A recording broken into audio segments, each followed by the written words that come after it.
The law of reflection. Coca-Cola once advertised that its soft drink is the pause that refreshes.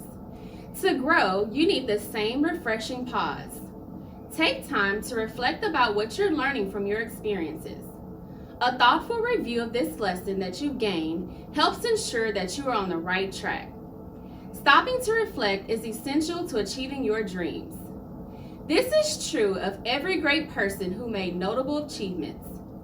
Everyone needs time to think things out. Business philosopher Jim Rohn advises that at the end of each day, you should play back the tapes of your performance. The results should either applaud you or prod you. Throughout this presentation, you will learn about the importance of pausing to allow growth to catch up with you. When you reflect, ask yourself, what is my biggest asset? And what is most fulfilling to me? Find those answers. Chapter 4 of the book of 15 Invaluable Laws of Growth is the power of pausing. Here to explain with Ms. Hutchins and Ms. Clary. So tell me, what is the power of pausing? The power of pausing means to take time out to reflect on your experiences and refresh your mindset. People who desire to truly grow, are people who often spend time alone with their thoughts. Through reflection, they are able to turn experiences into insights. These insights, or aha moments, help them grow. For leaders, this enables them to add value through their experiences and insights to other people. This is the perfect example of the law of reflection. We pause to let growth catch up with us. Are there certain things that make the power of pausing possible? Actually, yes, there are. That's a really good question. First, you must understand the concept of turning experiences into insight. We've all heard the phrase, experience is the teacher of all things. The book's author, John Maxwell, has actually rephrased this, and he says experience is not the teacher of all things. Evaluated experience is. This is a very powerful statement. People have innumerable and valuable experiences every day, but without pausing to reflect, those experiences are lost.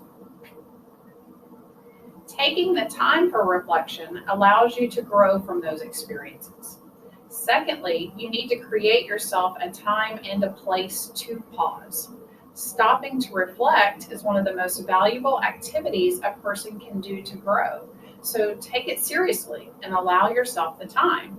Now, we're not saying that you need to add a Zen den or a yoga studio to your house. We did. But that's here, that's not at home. You don't need a physical she shed or even a man cave. Starting out, it may simply be time with your mentor once a week. For me, it's always my time out on the water. That's where I like to reflect. Or maybe it's just your morning coffee time. As you grow in the practice, it can become a reflect on the fly kind of moment or several spontaneous moments throughout the day. Regardless, this time allows you to make course corrections as you see mistakes or even missed opportunities. Pausing allows us to make sure we're on the right track. If we happen to be on the wrong one, we don't need to keep going full speed because we're going to crash and burn.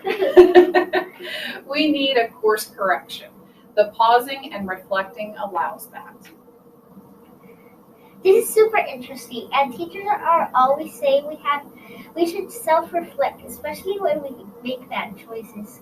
I didn't know teachers and adults did this too. What else do we need to know? That's correct. We should all strive to be lifelong learners, even adults. The third thing to understand that you must pause with specific intention. As educators, we are extremely busy. We invent the term multitasking. We must be ready to embrace the fact that 1 minute of thought reflection is worth 1 hour of talk. To be effective, we must be intentional with our reflection. Using the 4 I's is helpful. So the 4 I's are investigation, incubation, illumination, and illustration. So let me elaborate a little. Investigation, this is not and exercise and smelling the roses. It's more about figuring them out. And incubation, or taking your experiences and putting them into a slow cooker of your mind to simmer for a while. Illumination, that's your aha moment. When you have this sudden realization or insight from your experience. I know what I need to do, but I should have done that and will do it next time. Illustration. You use that aha moment as a framework to make a plan to move forward, to build upon. Once you become intentional, it will lead you to asking yourself a lot of questions. And that's where the next part of this chapter comes from. Thank you, Ms. Hutchins and Ms. Clary, for such valuable information. I hope it helps all of our dating educators to pause and reflect so they can continue to grow. Thank you, Ms. Hutchins and Ms. Clary. That was great. So Ms. Hostetler and myself had the job of tackling personal awareness questions. And as we sat down together to answer these questions, we realized that we shared a lot of similar values and beliefs. So we decided to get our SFA news crew together and go around and question our teachers to see how our staff feels and their authentic responses. And this is what they came up with.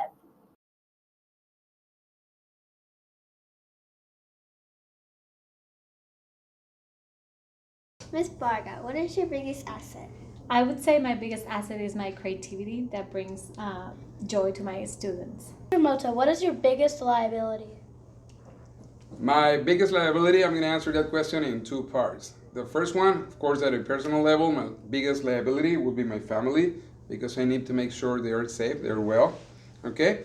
And at a professional level, which is here at school, my biggest liability, besides all the paperwork and behind the scenes we have to do that a lot of people don't know about teachers, would be my students.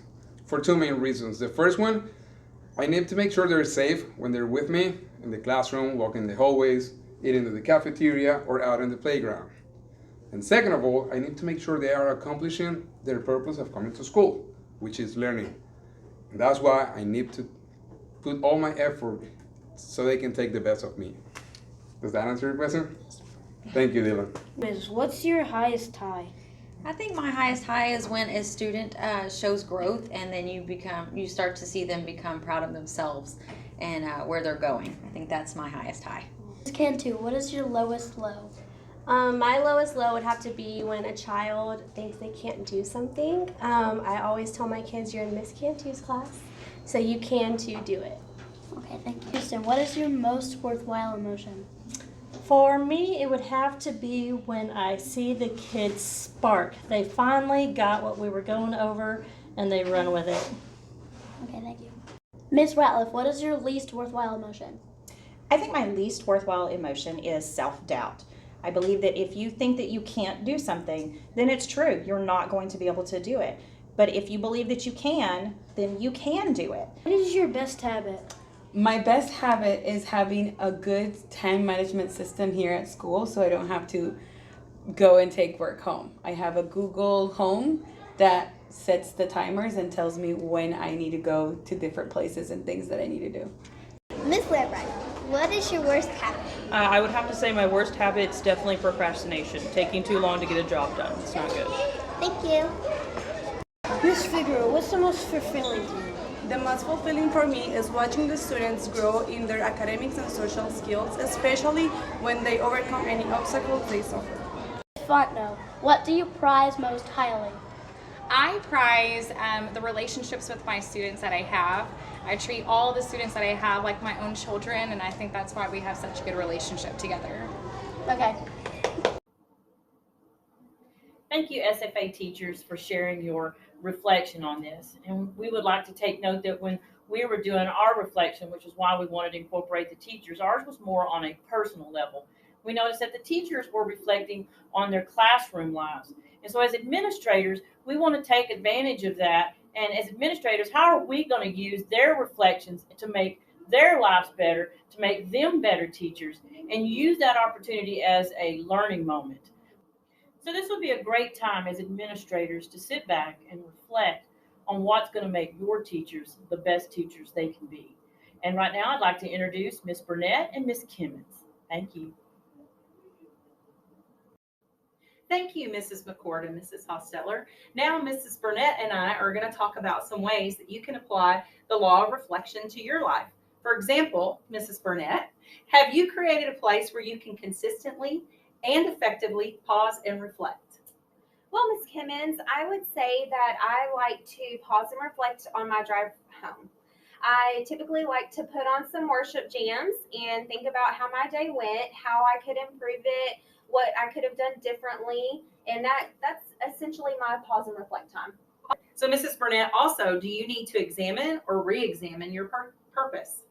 I do feel that it's very important that we re-examine our purpose, what we like to call our why, for why we got into the education field, because that's what helps us to stay focused on our purpose and the whole reason that we are here.